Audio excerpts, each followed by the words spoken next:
बिस्मिल्लाहिर्रहमानिर्रहीम अस्सलाम वालेकुम डियर स्टूडेंट्स। आज का हमारा लेक्चर एक्सरसाइज 3.5 मैथ क्लास 10 के मतलब है। इसी एक्सरसाइज को हमने स्टार्ट में समझा था क्वेश्चन नंबर 1 के हमारे पास जो वेरीज ज्वाइंटली होता है वो क्या होता है, वो बिल्कुल आसान तरीके से मैंने आपको समझाया था। यहाँ पर फिर से आपको समझाऊंगा। हमारे पास सवाल कुछ यू है, if u varies jointly as v डब्ल्यू का स्क्वायर एंड एक्स। अब यहाँ पर क्या कह रहा है कि ये जो यू है वो ज्वाइंटली इन तमाम के साथ क्या हो रहा है, वेरीज एज हो रहा है। तो इसको हम कैसे लिखेंगे, यहाँ पर देखिए सबसे पहले मैं यहाँ पर ऊपर लिखूंगा according to the condition, according to the given condition, जो हमें सवाल में दिया गया है उसी तमाम के मुताबिक अब हम स्टार्ट करेंगे। यह हमने लिखा क्या है, यू क्या हो रहा है, varies as, u varies as हो रहा है ज्वाइंटली, ठीक है। सबको एक साथ लिखेंगे, किसके, वी डब्ल्यू का स्क्वायर और x, इन तमाम के साथ क्या हो रहा है, ज्वाइंटली क्या हो रहा है, वेरीज एज हो रहा है। तो ये जो निशान है इसे हम क्या कहते हैं, varies as. U varies as jointly तमाम के साथ, v के साथ, w के स्क्वायर और x के साथ।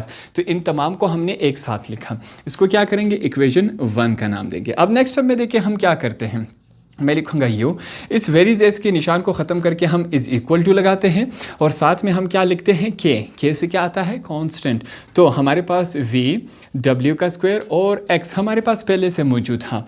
तो इन तमाम को लिखने के बाद हमारे पास ये क्या किस फॉर्म में बना, इस फॉर्म में बना। सवाल की तरफ फिर से जाते हैं। सवाल में हमारे पास क्या था कि यू जो है वो वेरीज ज्वाइंटली करता है इन तमाम के। तो हमने यू वेरीज ज्वाइंटली किया, इन तमाम को एक साथ ज्वाइंटली हमने लिखा। फिर नेक्स्ट स्टेप में हमने क्या किया, वेरीज एज के निशान को ख़त्म करके सबसे पहले हम क्या करते हैं, इज इक्वल टू लिखते हैं।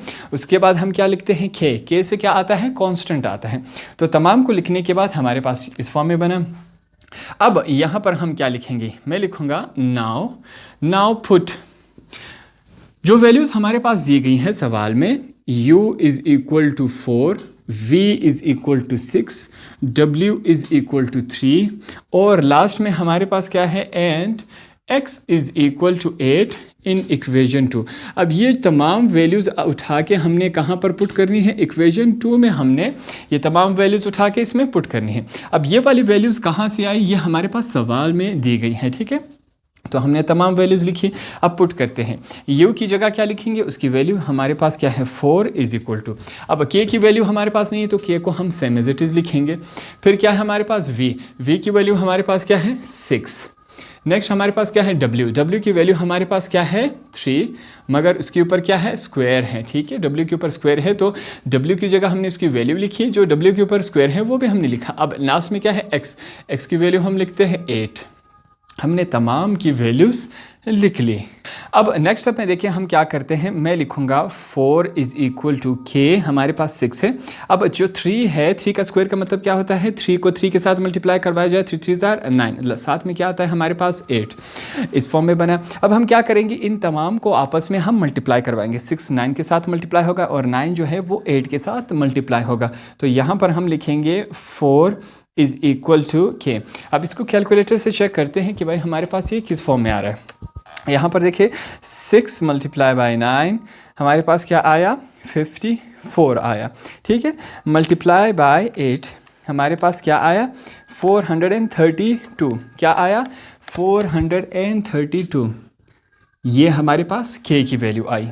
इसको हम सीधा करके लिखेंगे, किस फॉर्म में लिखेंगे, 4 इज़ इक्वल टू 432 और k को हम बाद में लिखेंगे। अब नेक्स्ट स्टेप में क्या होगा, देखिए ये जो यहाँ पर देखिए आपके समझाने के लिए मैं लिखूँगा 4 इज़ इक्वल टू k। ये जो 432 है वो k के साथ क्या हो रहा है, मल्टीप्लाई हो रहा है।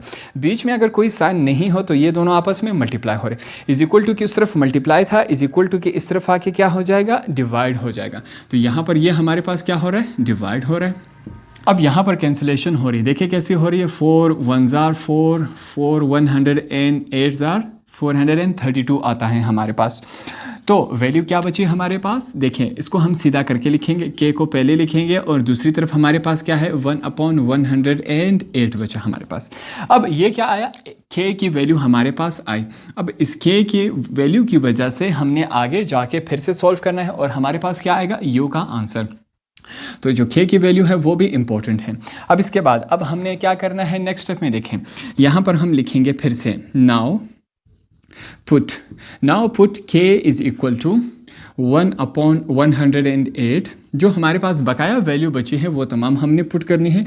v is equal to -81।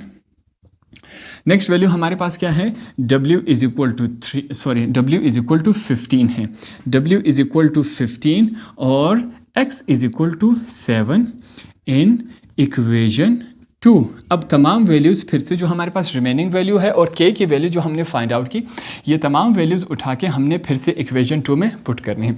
इससे पहले जो हमारे पास वैल्यूज़ थी वो तमाम वैल्यूज़ उठा के जब हमने इक्वेशन 2 में पुट की तो हमारे पास k की वैल्यू आई। अब इस k की वैल्यू को उठा के जो बकाया वैल्यूज़ बची हैं इन तमाम को उठा के हमने फिर से इक्वेशन 2 में पुट करना है। इक्वेशन 2 में पुट करते हैं और देखते हैं हमारे पास क्या बनता है। इक्वेशन 2 का एक दफ़ा फिर से लिखते हैं। हमारे पास क्या है, u इज़ इक्वल टू के वी डब्ल्यू का स्क्वायर और x। तमाम वैल्यूज़ मौजूद हैं, हमने ये तमाम वैल्यूज़ उठा के इसमें पुट करनी है। तो u की वैल्यू हमारे पास मौजूद नहीं है, u को सेम एज इट इज़ लिखेंगे। k की वैल्यू हमारे पास क्या है, 1/108, ठीक है, मल्टीप्लाई हो रहा है किसके साथ। अब v की जगह क्या लिखेंगे, उसकी वैल्यू क्या है, -81 है। ठीक, आगे चलते हैं। w की वैल्यू हमारे पास क्या है, 15, मगर इसके ऊपर क्या है, स्क्वायर है। लास्ट में हमारे पास क्या है, x की वैल्यू क्या है, 7 है। तो हमने तमाम को लिखा, ये इस फॉर्म में आया।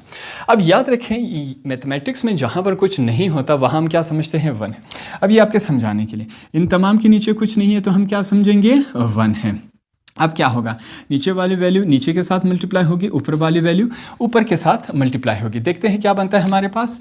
यहाँ पर देखिए मैं लिखूंगा u इज इक्वल टू 1। जब इस तमाम के साथ मल्टीप्लाई होगा तो सेम एज इट इज आएगा। क्या बनेगा हमारे पास, -81, ये आया हमारे पास। अब आगे चलते हैं।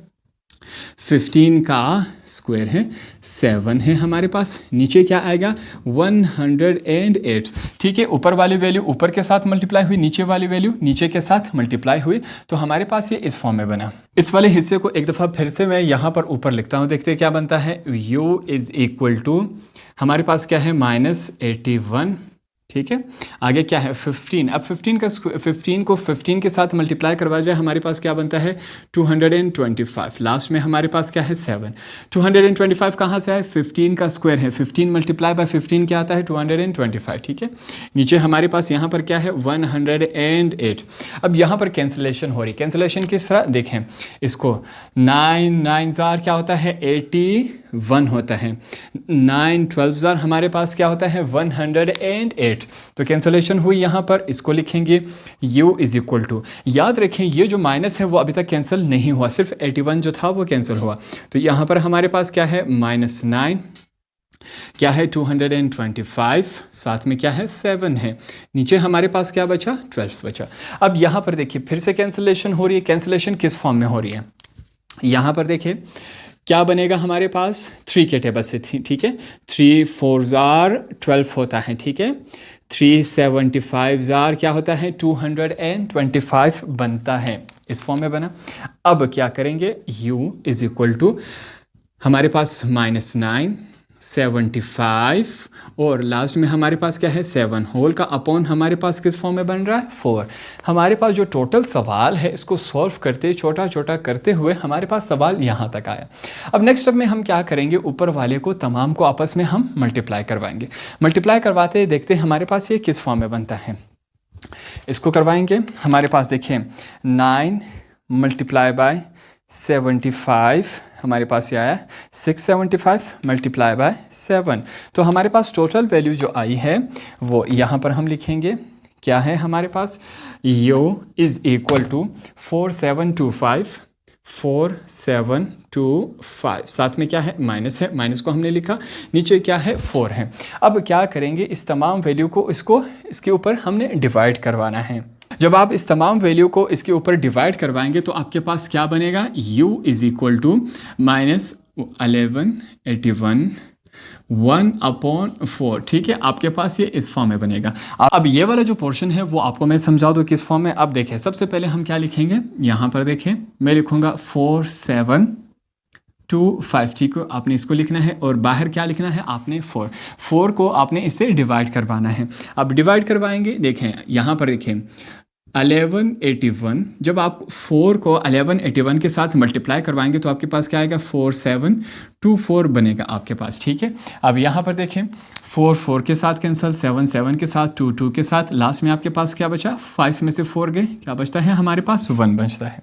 अब क्या होगा, ये वाली वैल्यू यहाँ आ जाएगी, ये वाली वैल्यू यहाँ आ जाएगी, और जो ऊपर वाली वैल्यू है वो यहाँ आ जाएगी। याद रखिए साथ में क्या है हमारे पास, माइनस है, तो हम माइनस भी लगाते जाएंगे, ठीक है। तो वैल्यू किस फॉर्म में बची, ये वाली वैल्यू यहाँ आ जाएगी, क्या है, -1181, ठीक है। 4 यहाँ था वो नीचे चला जाएगा, 4 का हम नीचे लिखेंगे, 1 नीचे था ये ऊपर आ जाएगा, तो हमने इसको ऊपर लिखा। तो ये देखिए आपका ये वाला जो आंसर है वो इसको सॉल्व करने के, इस तरह सॉल्व करने के बाद हमारे पास ये वाला आंसर आया।